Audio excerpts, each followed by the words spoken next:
欢迎来到 Pongo Flow， 我是 Pongo。今天要教大家怎么换拉杆还有护弓。原厂拉杆使用2指按压离合器会卡到无名指，所以我就决定要将拉杆改为短拉杆。这边我称了一下，改装的拉杆的重量是197克，而原厂拉杆的重量是138克。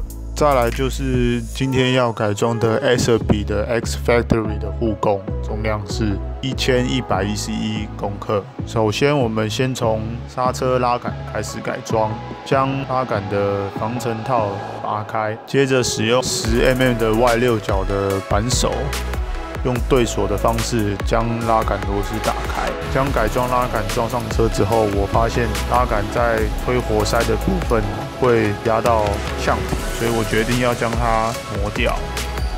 可以看到箭头处的地方就是改装拉杆凸出来的部分。接着将要磨掉的地方用起笔画上线，然后用砂轮机把它磨平。结果装上去的时候，发现连刹车感应都有问题。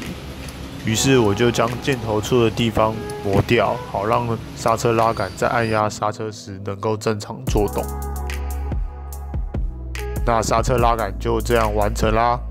接着我们将离合器拉杆的护套打开，一样也是用10mm 的外6角螺丝就可以将它拆下来。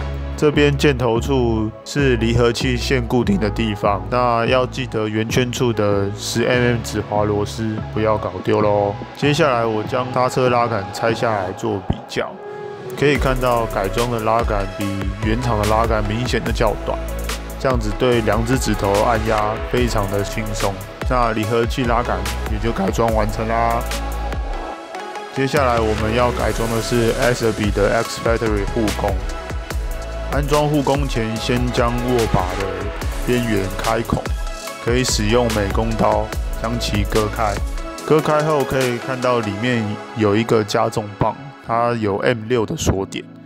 待会就是将护弓用此锁点锁在上面。接下来将油门握把的地方一样也开孔，可以发现油门的套管一样需要扩孔。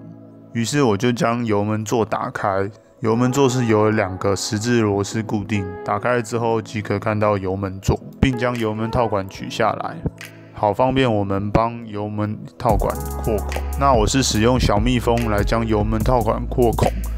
扩完孔了之后呢，再把它装上去。那记得将油门套管装回去之时，需要用黄油来润滑油门线。如果油门线作动不好的话，记得要调整。我这边是从节流阀这里做调整，也可以从把手这边做调整。安装护弓的方式也很简单，就是用 M8 的螺母当做垫片，然后再自己做一个 M6 的垫片，用一个 M6 的螺丝锁在护弓上面就可以固定好了。再来中间的部分是用 Acerby 护弓的支架安装在箭头处，很快的护弓就装好了。可以看到这是左边的护弓跟拉杆，那就再也不会卡手了。油门座这边要注意的地方就是必须要让护弓的螺丝不要卡到油门，以免发生危险。所以这边我用了8mm 的螺帽来让护弓延伸出来，就不会卡到油门了。那很快的就装好啦，看起来有没有很原厂呢？最后谢谢大家的收看，请欢迎订阅分享。那未来我还会开发更多的改装影片，谢谢。